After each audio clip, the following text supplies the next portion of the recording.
Alright, this is going to be video on some monthly garage door tests.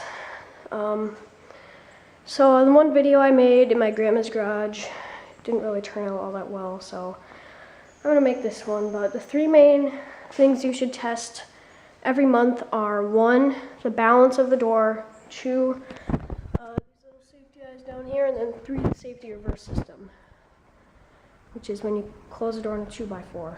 So we'll start off with the balance test. So just pull down on the cord here and then lift the door. I just got done lubricating these, by the way. So lift it halfway and let go, and that should just stay there.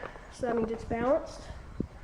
So I'm going to reconnect the opener. So just hit the button here.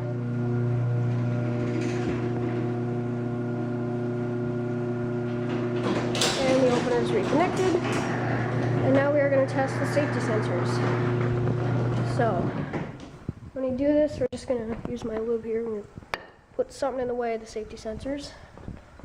And then hit the button. And then it should give a warning signal or not close. Or see, it's just blinking. That means that the sensors are working right.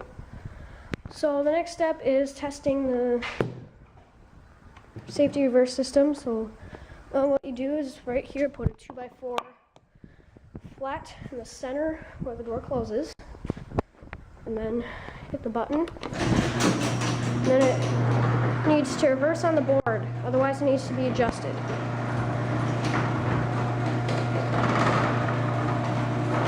And it did not. So that is going to be fixed.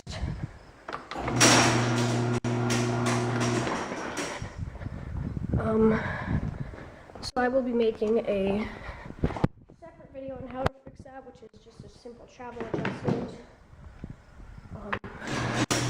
But basically, when the door hits the 2x4, it should reverse off of the board. And this one didn't, this particular door didn't, so that's a problem, and we're going to fix that. So check back. I will put a link in the description down below.